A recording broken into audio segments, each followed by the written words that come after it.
سیدنا ومولانا وملجأنا ومأوانا محمد نبی الامین المکین الحنین الکریم رؤوف الرحیم. ایکو چل رہی ہے دیکھیے ذرا. بسم اللہ. اما بعد فاعوذ باللہ من الشیطان الرجیم. بسم اللہ الرحمن الرحیم. قال اللہ تبارک و تعالی فی القرآن المجید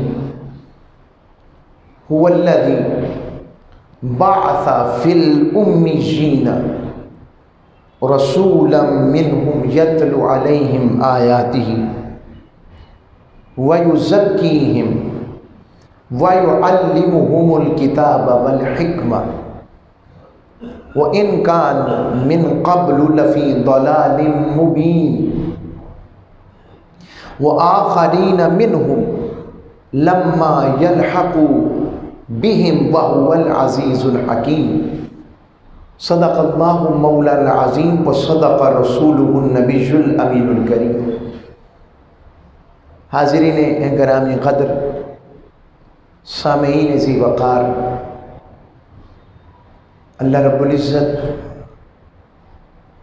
آپ کا یہاں آنا قبول فرمائے، اور جو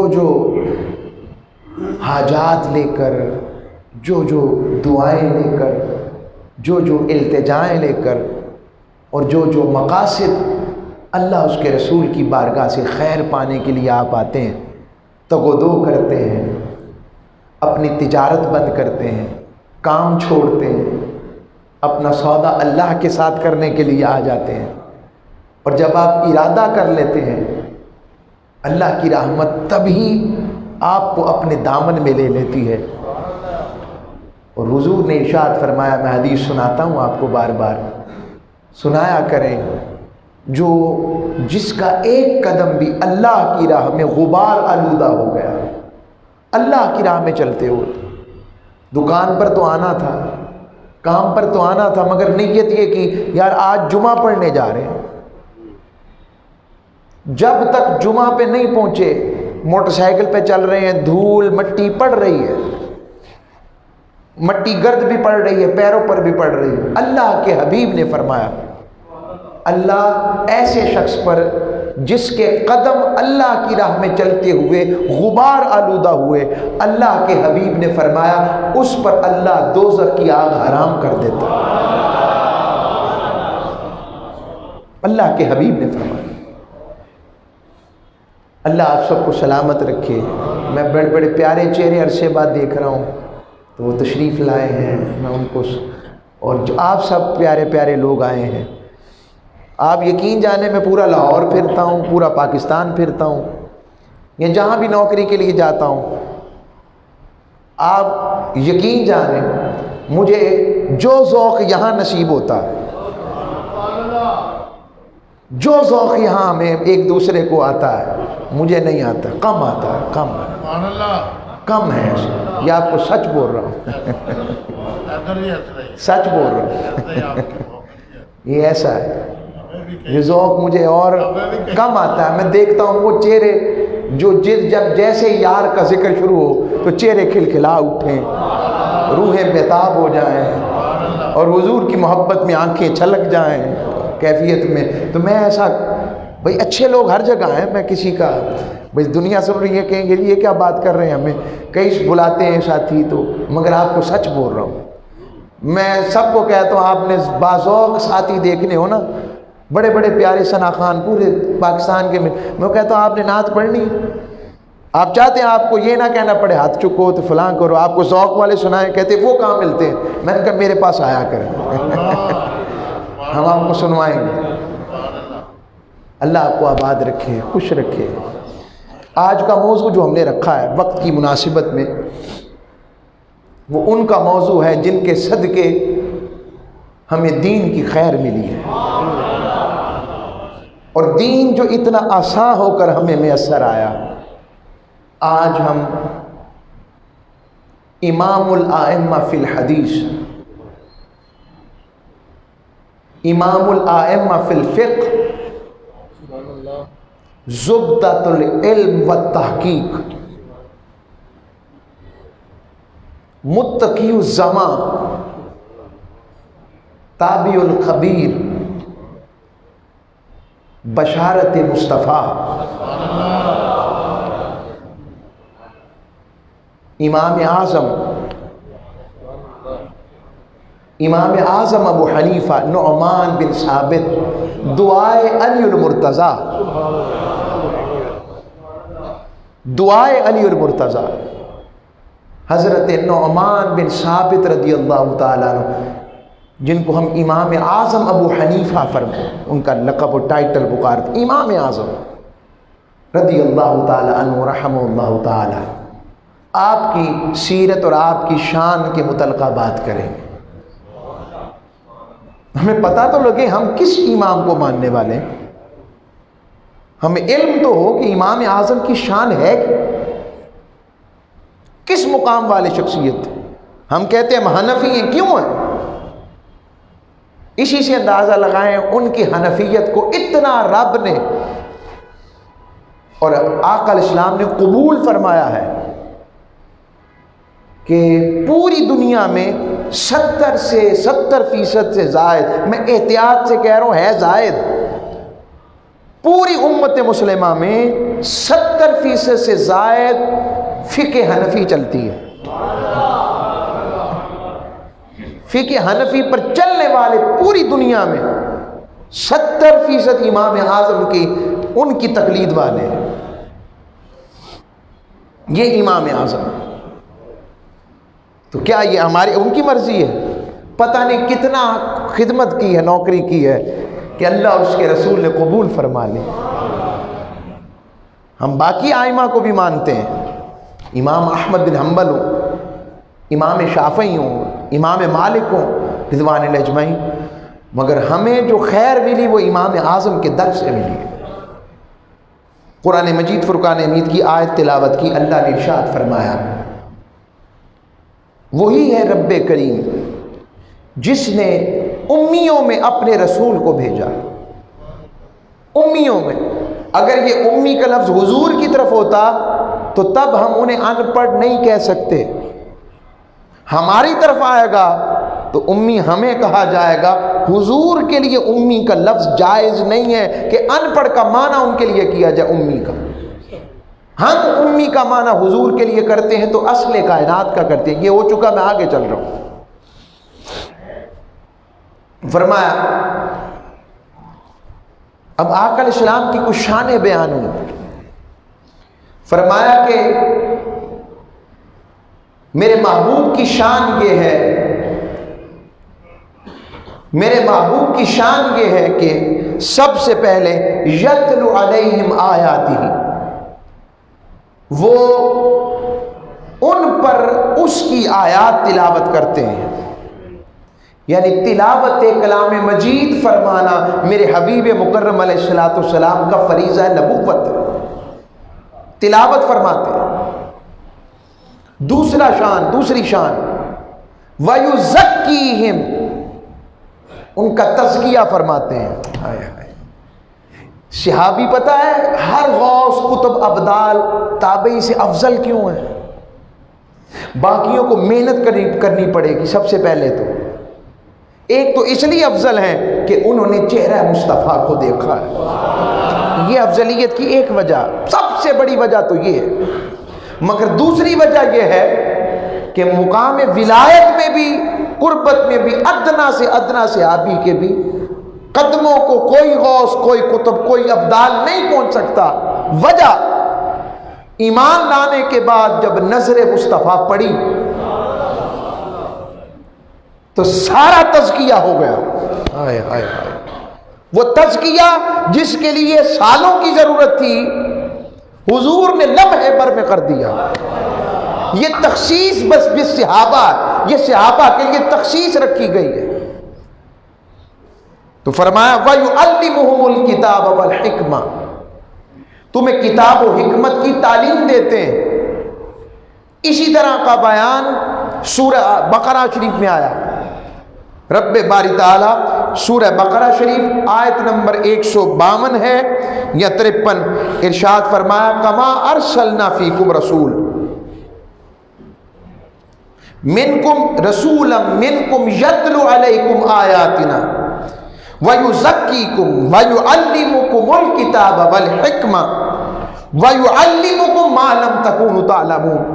فرمایا جیسا کہ اس نے تمہارے اندر تمہیں میں سے اپنے رسول کو بھیجا جو تم پر اللہ کی آیتیں تلاوت کرتے ہیں، تمہیں نفساً قلباً پاک صاف کرتے ہیں. ہائے ہائے ماری جاؤں صحابہ، کیا موجیں لوٹی آپ نے، کیا نظر ہوگی جب حضور تمہیں تکتے ہوں گے، کیا پاکیزگی ہے نظر حضور کی نظر پہ باری جاؤں.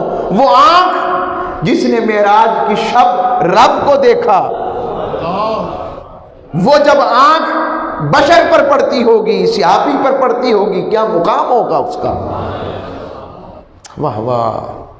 فرمایا وَيُعَلِّمُكُمُ الْكِتَابَ وَالْحِكْمَةَ، تمہیں کتاب و حکمت کی تعلیم دیتے ہیں. وَيُعَلِّمُكُمْ، اور وہ تعلیم دیتے ہیں مَا لَمْ تَكُونُوا تَعْلَمُونَ، جو تم نہیں جانتے تھے. یہاں جو پہلے علم کی طرف بھی ہم نہیں جانتے تھے، دوسرا علم بھی ہم نہیں جانتے تھے. تو مالک یہ دوسرا علم کا اشارہ کیوں دینے کی ضرورت پیش آئی؟ ہم تو پہلا علم و حکمت بھی نہیں جانتے تھے. رب نے بتایا پہلے علم کا مصدر زبان مصطفیٰ ہے، وہ شریعت کا طریق ہے، وہ شریعت کا سمندر ہے. اور دوسرا علم جس کا اشارہ ہو رہا ہے کہ تلاوت کلام، تزکیہ، پھر تعلیم، پھر حکمت اور پھر تعلیم. تو یہ جو پانچواں معنی، پانچویں بات آ رہی ہے پھر تعلیم و حکمت کی، یہ کون سا علم ہے؟ کہ اس کا مصدر زبان مصطفیٰ نہیں، سینہ مصطفیٰ ہے. یہ علم لدنی کی بات ہے، وہ علم بتانے والا ہے. اور پوچھا یہ علم جس کا ذکر یہاں ہو رہا ہے دوسرے علم کا، کہا یہ دکھانے والا ہے. وہ علم حال والا ہے جس میں حضور کی زبان سے جو نکلے وہ علم قال ہے، اور دوسرا علم کا وہ علم حال ہے. پہلے علم میں شریعت کے طریق پتہ لگتے ہیں، اور دوسرے علم سے رب کے ملاقات کے طریقے اور رب سے ملاقات کا سلیقہ نصیب ہوتا ہے. یہ ساری باتیں ہوں گی، اب اس پر علیحدہ ایک مضمون ہو سکتا ہے، مگر میں وقت اس طرف نہیں جا رہا. اب آیا آگے سنیں، فرمایا وَآخَرِينَ مِنْهُمْ لَمَّا يَلْحَقُوا بِهِمْ. اب تاجدار کائنات کے بعد کوئی نبی بھی نہیں، کوئی رسول بھی نہیں. یہ سورہ جمعہ کی آیتیں ہیں 2 اور 3. کوئی نبی رسول نہیں آئے گا. تو مالک جب نبی اور رسول ہی کوئی نہیں آئے گا تو پھر قیامت تک تیرے محبوب کے دین کی حفاظت کے اسباب کیا ہوں گے؟ فرمایا اس کے لیے میں نے طریقہ، اور جو اللہ رب العزت نے ارشاد فرمایا یہ جو میرے مصطفیٰ کا فیضان ہے، تلاوت کلام کا فیضان، پھر تزکیے کا فیضان، پھر تعلیم کا فیضان، پھر حکمت کا فیضان، پھر علم لدنی کا فیضان. فرمایا یہ جو فیضان ہے یہ فیضان قیامت تک ختم نہیں ہوگا. اور یہ فیضان صحابہ کو تو ملے گا ہی جنہوں نے میرے مصطفیٰ کا زمانہ پایا، میرے محبوب کی قربت پائی، میرے کو محبوب کی معیت پائی، میرے محبوب کی قربت اور معیت میں رہے، جنہوں نے میرے محبوب کے چہرے کا وظیفہ کیا، جنہوں نے میرے محبوب کی عبادات دیکھی، میرے محبوب کے شمائل دیکھے، میرے محبوب کے خصائص دیکھے، میرے محبوب کے خصائص دیکھے. یہ سب ان کو تو ملے گا ہی، مگر فرمایا اور ان میں سے دوسرے لوگوں کو بھی یہ فیض نصیب ہوگا جو ابھی اس زمانے والے نہیں ہیں. یعنی حضور کے زمانے والے تو نہ ہوں گے، آئیں گے بعد میں، مگر اسی فیض والے ہوں گے. انہیں بھی علم نبوت کے صدقے تلاوت قرآن کا فیض ملے گا، اسی علم کے صدقے آقا کی ذات کے صدقے تزکیے کی خیر ملے گی، اسی نسبت کے صدقے علم کی خیر ملے گی، اسی نسبت کے صدقے حکمت کی خیر ملے گی، اسی نسبت کے صدقے علم لدنی کا فیض ملے گا. اور وہ جو محبوب کی بارگاہ سے سرچشمہ علم، حکمت، تزکیہ، تلاوت، علم لدنی کا جاری ہوا تھا، اس سے مشرب بنتے جائیں گے. کوئی ابو بکر ہوگا, کوئی عمر ہوگا, کوئی عثمان ہوگا, کوئی علی ہوگا, اور یہاں سے مشرب آگے نکلتے ہوئے رکیں گے نہیں. پھر کوئی حسن بصری ہوگا, کوئی رابعہ بصری ہوگی, کوئی معروف کرخی ہوں گے, اور انہی میں چلتے چلتے فرمایا پھر کوئی نعمان بن ثابت ہوگا, کوئی شافعی ہوگا, کوئی مالکی ہوگا, اور کوئی احمد بن حنبل ہوگا, کوئی عبد القادر جیلانی ہوگا, کوئی علی اجمیری ہوگا, کوئی معین الدین چشتی اجمیری ہوگا, اور اس طرح یہ سارا سنگم قیامت تک جو آتے رہیں گے ان کو یہ خیر نصیب ہوتی رہے گی. اب اس میں ایک اہم بات سمجھیں, یہ جو ذکر آیا کہ یہی شانیں ہوں گی مگر آئیں گے بعد میں, انہیں بھی یہ فیض ملے گا. اس حدیث کا ایک خاص شان نزول ہے جس کو میں امام اعظم کی نسبت سے پیش کرنا چاہتا ہوں. جب یہ حدیث آئی, آقا علیہ الصلوۃ والسلام سے صحابہ نے پوچھا, حضور سے صحابہ نے پوچھا, یا رسول اللہ وہ کون ہوں گے جو آئیں گے ہمارے بعد مگر فیض ان کو بھی یہی ملے گا؟ لم یلحقوا بہم, وہ ملاقات والے بعد والے ہوں گے مگر فیض ملے گا. فرمایا حضور علیہ الصلوۃ والسلام نے حضرت سلمان فارسی کو دیکھا, حضور نے ان کے کندھے پہ ہاتھ رکھا اور فرمایا لو کان الدین عند الثریا لذهب به رجل من فارس او قال من ابناء فارس حتى يتناوله. فرمایا وہ فارسی نسل ہوگا, عربی نہیں ہوگا, عجمی ہوگا. اور فرمایا اگر اوج سریا پر بھی دین ہو, یعنی بڑی ہی اونچائیوں پر دین ہوگا, تو فرمایا وہ اہل فارس میں سے ایک شخص اسے وہاں سے بھی پالے گا, یعنی وہاں سے بھی میرے دین کو لے کر آ جائے گا. اب وہ کون شخص ہے جس کا ذکر حضور فرما رہے ہیں؟ ایک تو شرح یہ ہے, وہ کون شخص ہے جس کا ذکر حضور فرما رہے ہیں؟ جب اس طرف آتے ہیں تو کئیوں کے ذہنوں میں یہ بات آئی کہ شاید اس سے مراد حضرت سلمان فارسی ہیں. ایسا نہیں ہے. حضور نے فرمایا وہ فارسی نسل ہوں گے, وہ فارسی نسل ہوں گے. اس فارسی نسل کے حوالے سے اب کون فارسی نسل ہوگا؟ جی انشاءاللہ تو عرض کر رہا ہوں فارسی نسل ہوگا. کون ہے؟ اب آئمہ فقہ میں دیکھتے ہیں, امام شافعی عربی ہیں, امام مالک عربی ہیں, امام احمد بن حنبل عربی ہیں. اب کون بچتا ہے جو دین کو اوج سریا سے بھی لے کے آیا, دین کو آسانی سے خدمت کی, اور آقا علیہ السلام کے اس فرمان پر پورا اترتا ہے جس کے اندر تلاوت قرآن بھی کمال کی ہو. ایسی تلاوت قرآن کہ حضرت امام اعظم, یہ روایات میں آتا ہے ایک ہفتے میں اور ایک دن کا ذکر بھی آتا ہے, پوری رات میں قرآن پڑھ لیا کرتے تھے. یعنی تلاوت قرآن ایسا ہو, تزکیہ ایسا ہو, تزکیہ ایسا ہو کہ آپ جو ہیں اپنے قرض کی ادائیگی لینے کے لیے گئے تو اس شخص کے مکان کے پاس درخت پر سایہ تھا, اس کے سائے میں کھڑے نہ ہوئے, دھوپ میں آ گئے.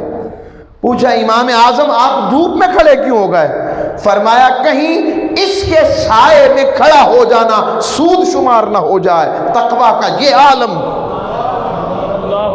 یہ امام اعظم, اور علم کا یہ مقام.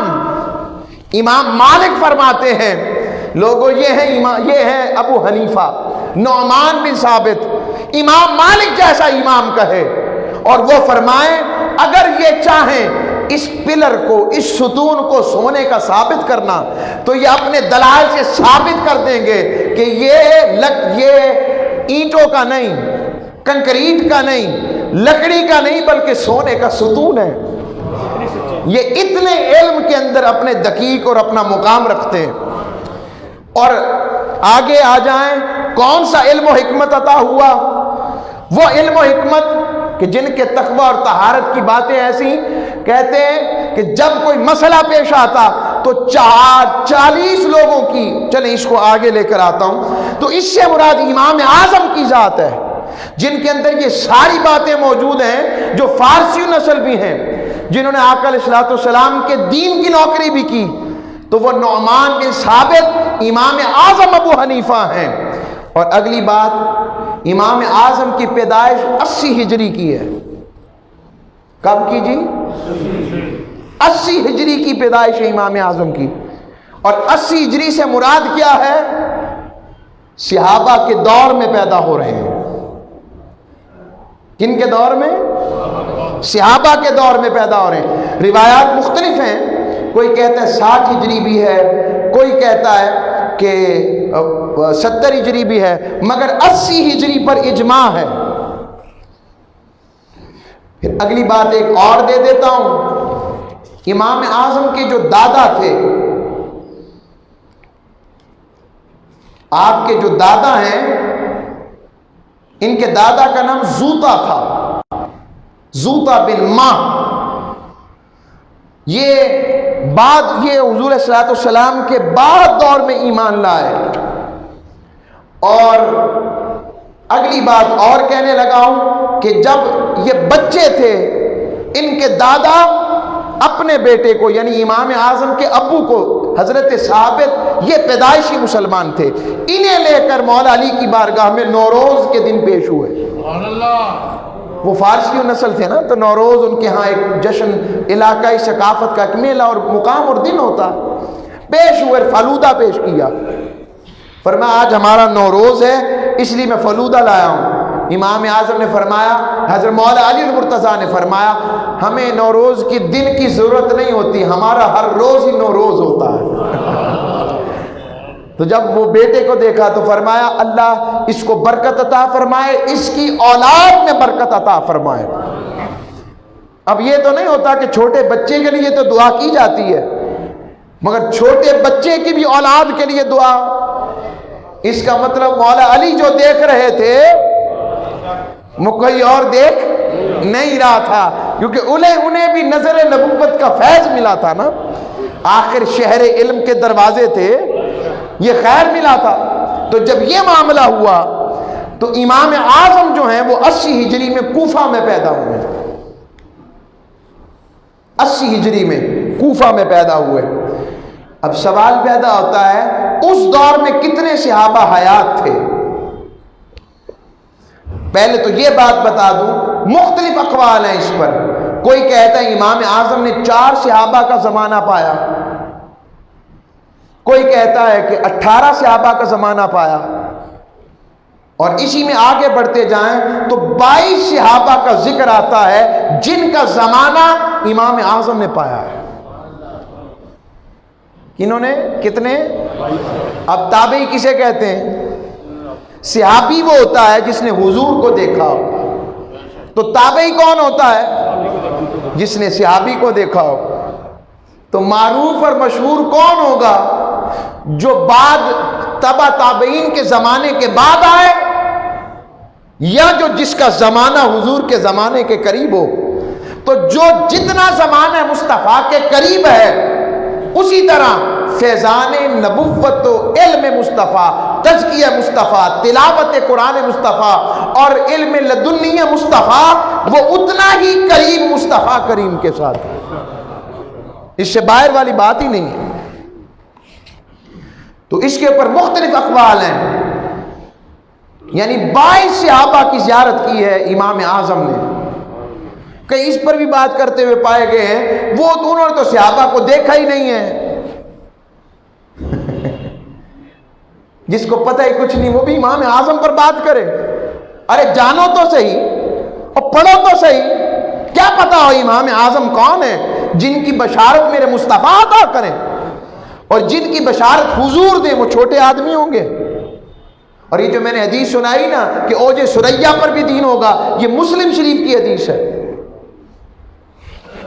حضرت امام مالک، حضرت امام ابو حنیفہ رضی اللہ تعالیٰ عنہ، حضرت انس بن مالک، میں حدیث صحابہ کوٹ کرنے لگا ہوں، حضرت انس بن مالک، حضرت اسعد بن سہل بن حنیف، حضرت بسر بن ارطاح، حضرت سعید بن یزید الکندی، حضرت سہل بن سعد الساعدی، حضرت ابو امامہ سدی بن عجلان، حضرت طارق بن شہاب بجلی، حضرت عبداللہ بن ابی اوفا، حضرت عبداللہ بن بصر، حضرت عبداللہ بن ثعلبہ، حضرت عبداللہ بن حارث بن نوفل، حضرت عبداللہ بن حارث الزبیدی، حضرت عتبہ بن عبد السلمی، حضرت عمر بن ابی سلمہ، حضرت ابو طفیل عامر بن واصلہ، حضرت عمر بن حذیف المخزومی، حضرت قبیصہ بن زؤیب، حضرت مالک بن جویرہ، حضرت محمود بن لبید، حضرت مقداد بن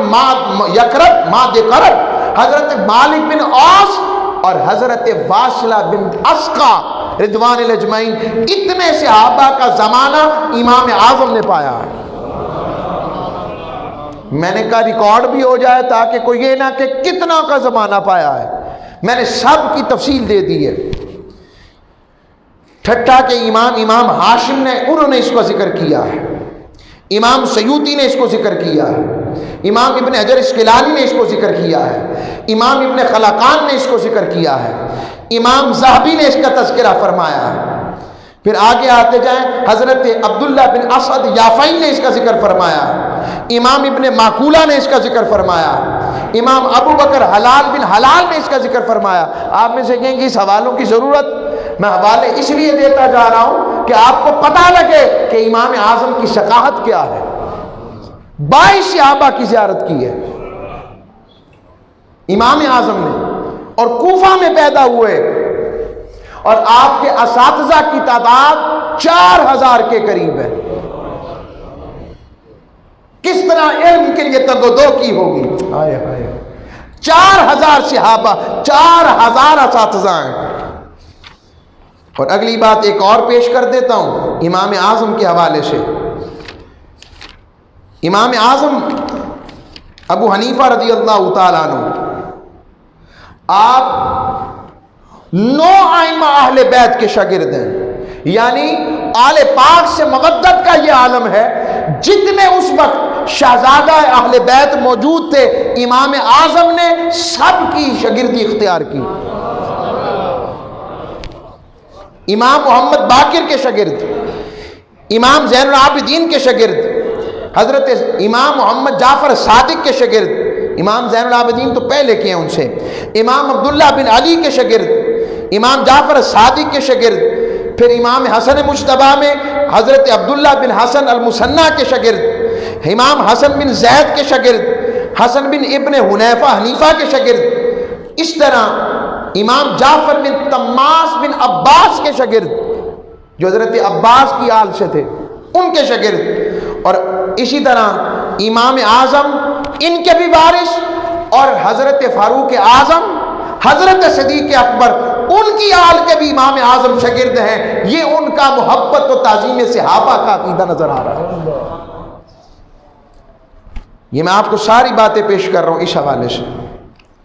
پھر ایک اور سمجھ لیں بات کہ امام جعفر صادق اور امام محمد باقر کے بارے میں آتا ہے، بڑی دلچسپ روایت ہے کہ جب ان کے پاس پہنچے تو لوگوں نے کہا یہ ہے نعمان بن ثابت. آپ نے فرمایا، حضرت امام محمد باقر نے فرمایا اچھا آپ ہیں نعمان صاحب الرائے. لوگوں نے مشہور کر رکھا تھا کیونکہ ان کے علم کو کوئی نہیں پا سکتا تھا، تو ان کی شخصیت کے بارے میں مشہور تھا کہ نعوذ باللہ من ذالک افواہ اڑائی گئی کہ نعمان بن ثابت قرآن و حدیث سے نہیں، اپنی مرضی سے کلام کرتے ہیں. اتنا بڑا الزام لگایا گیا، اور یہ الزام آج تک بھی کہیں نہ کہیں دھول چاٹتا ہوا نظر آتا ہے، مگر اس کی کوئی حقیقت نہیں ہے. امام اعظم نے یہ بات سنی تو عرض کی خانوادہ رسول کے شہزادے، میں کچھ باتیں عرض کروں تو بتائیں گے؟ فرمایا بولے. فرمایا یہ بتائیے کہ سنت اور حدیث میں کیا آیا ہے، پاؤں کا مسح اوپر سے کرنا چاہیے یا پاؤں کے نیچے سے؟ فرمایا امام جعفر صادق کے امام باقر میں سے دونوں میں سے کوئی شخصیت ہے. فرمایا پاؤں کا مسح تو اوپر سے ہوتا ہے سنت کے مطابق. تو فرمانے لگے، عرض کی حضور یہ بتائیں پاؤں نیچے سے گندا ہوتا ہے کہ اوپر سے؟ کہنے لگے نیچے سے. تو کہا عقل کیا کہتی ہے، نیچے سے صاف کرنا چاہیے یا اوپر سے؟ فرمایا عقل تو کہتی ہے نیچے سے صاف کرنا چاہیے. کہا میں نے عقل پر کام نہیں کیا، میں نے سنت مصطفیٰ کو اپنایا. یہ امام اعظم ہے، یہ امام اعظم کا مقام ہے. ہم جانتے ہی نہیں، ہمارے اپنے نہیں پڑھے ہوئے اس لیے جانتے نہیں. ایک ساتھی بتانے لگا کہ امام اعظم نے، آپ نے کہا امام اعظم نے 55 حج کیے ہیں. ہم نے تو پڑھا انہوں نے کبھی عید کی نماز نہیں پڑھی. بڑی عید کی نماز پڑھی کبھی نہیں. تو میں نے اس کو کہا خود ہی تو بتا رہے ہو کہ 55 حج کیے ہیں. جس نے 55 حج کیے ہو وہ عید کی نماز کہاں پڑھے؟ تم بتا دو بھئی. وہ تو یوم عرفہ میں ہوتے تھے، وہ عرفات کے میدان میں تھے، منع میں تھے. انہوں نے کون سی نماز عید پڑھنی تھی تم بتاؤ؟ کل مکہ مدینہ کے علماء اس وقت یہ ہوتا تھا کیونکہ پوری دنیا سے لوگ آتے تھے مکہ میں حج کرنے، تو پوری دنیا سے لوگ آنے تو علم حاصل کرنے کا موقع ہوتا. امام اعظم کی اگر 55 سالہ زندگی کو کور کیا جائے تو ان کی زندگی کے غلط نہیں تو 10 سے 15 سال صرف حجاز، مکہ اور مدینہ میں علم حاصل کرتے گزرے ہیں. بس یہ امام اعظم ہے. اب ایک اور سوال ذہن میں اٹھایا جاتا، وقت کم رہ گیا مجھے علم ہے، وہ جی امام بخاری نے رحمت اللہ علیہ، آپ نے امام اعظم کو کوٹ نہیں کیا. اب اگلی بات سن لیں.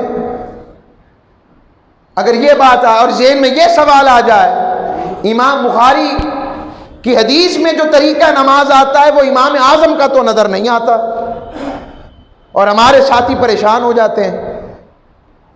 اب میں وہ دلائل دینے لگا ہوں کہ میں کسی پر اعتراض نہیں کر رہا مگر اپنے حنفیت پر دلائل دے رہا ہوں جس کی میں بات کیا کرتا ہوں. امام بخاری رحمت اللہ علیہ آ رہے ہیں آقا کے ہجرت کے یعنی 200 سال بعد،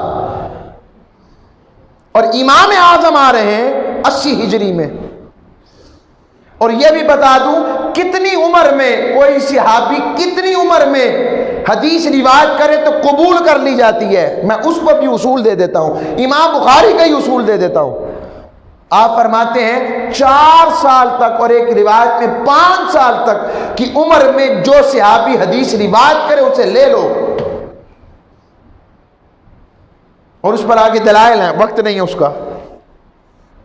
کبھی موقع ملے تو اگلا جمعہ چونکہ اس موضوع پر نہیں ہوگا پھر کوئی ایک موقع بناؤں گا جس میں میں امام اعظم ہی پر گفتگو کروں. تو عرض کر رہا ہوں امام اعظم رحمت اللہ علیہ، امام اعظم ابو حنیفہ، آپ نے جب یہ معاملہ آپ کی ذات کہ وہ 200 سال بعد آئے اور یہ زمانے مصطفیٰ کے قریب ہے، تو مجھے بتائیں جو 200 سال بعد آئے اس کی ثقافت زیادہ ہے یا اس کی ثقافت علمی زیادہ ہے جو 80 ہجری میں حضور کے 22 صحابہ کی زیارت کرنے والا ہو؟ اور مشہور کون ہوگا؟ کون زمانے مصطفیٰ کے قریب ہوگا؟ اور کس کی بات درستگی کے قریب ہوگی؟ تو پتہ لگا ثقافت کے اندر امام اعظم سب سے اوپر ہے. ایسے نہ گھبرا جائے گا اچھا جی کہاں ہے امام اعظم سے رشک حسد کی بنیاد کی وجہ سے امام اعظم. اب اگلی بات ایک اور دے دوں، امام بخاری کے ابو جی وہ امام اعظم کے پوتے شاگرد ہیں. امام بخاری کے ابو جی وہ امام اعظم کے پوتے شاگرد ہیں. جس سند میں لے جائیں آخر کار علم امام اعظم پر آ کر ختم ہوگا. اگر یہ دلیل آ جائے کہ بخاری میں امام اعظم کو کوٹ کیوں نہیں کیا گیا تو امام مسلم امام بخاری کے شاگرد ہیں، امام مسلم نے امام بخاری کو کوٹ نہیں کیا. امام بخاری اور مسلم کے بعد امام نسائی آ جائیں، نسائی نے ان دونوں کو کوٹ نہیں کیا۔ ابن ماجہ آ جائے، انہوں نے کوٹ نہیں کیا۔ انہوں نے آپس میں ایک دوسرے کو کوٹ نہیں کیا۔ کیوں؟ تاکہ علم حدیث کہیں ایک زاویے پر مرکوز نہ ہو جائے، جہاں سے ملے پتہ لگے کہ حضور کی بات ہے، اور سند سے لے کر اس کے اندر مضبوطی پیدا ہو جائے، اس لیے لیا۔ بس بات ختم کر رہا ہوں۔ امام اعظم نے خواب دیکھا، اور خواب دیکھا، عجیب خواب دیکھا۔ فرمایا میں خواب میں دیکھا کہ آقا علیہ الصلوۃ والسلام کے جسم اقدس کی ہڈیوں کو چن رہا ہوں۔ بڑا ہی ہولناک خواب لگتا ہے، ڈر گئے۔ عقیدہ امام اعظم بھی دیکھ لیں، ڈر گئے، اٹھے، نفل پڑھے، پھر لیٹ گئے، پھر خواب آیا آقا علیہ السلام کے جسم اقدس کے استخوان مقدسہ کو چن رہے ہیں، ڈر گئے۔ اور اس وقت آپ کے ہم زمانہ امام محمد بن سیرین تھے، صاحب تعبیر الرؤیا۔ ان کے پاس گئے، کہا محمد بن سیرین یہ میں نے خواب دیکھا ہے، ڈر گیا ہوں۔ یعنی پتہ لگا امام اعظم کا بھی عقیدہ تھا کہ تو زندہ ہے واللہ، تو زندہ ہے واللہ، میری چشم عالم سے چھپ جانے والا۔ اور امام اعظم رحمت اللہ علیہ حضور کی بارگاہ میں جاتے تو مدینے میں زیادہ قیام نہیں کرتے تھے۔ پوچھا کیوں؟ کہا کہیں بے ادبی نہ ہو جائے۔ اور روایات میں آتا ہے، اہل اللہ بتاتے ہیں، امام اعظم حضور کی بارگاہ میں حاضر ہوئے اور آواز دی، السلام علیکہ یا سید المرسلین، میرے آقا آپ پر سلام ہو۔ آواز آئی، وعلیکم السلام یا امام المسلمین۔ حضور کی بارگاہ سے یہ خیر امام اعظم ابو حنیفہ کو نصیب ہوئی ہے۔ تو ڈر گئے۔ امام محمد بن سیرین نے بتایا، کہا گھبراتے کیوں ہو نعمان، مبارک ہو، تم حضور کے دین کو اکٹھا کرو گے۔ اور امام اعظم کا تقویٰ یہ ہے، ہر رات 1000 نفل پڑھتے تھے۔ یہ تقویٰ ہے، یہ امام اعظم ہے۔ انشاءاللہ پھر زندگی رہی تو بات ہوگی۔ اللہ کو آباد رکھے۔ وما علیہ الا البلاغ۔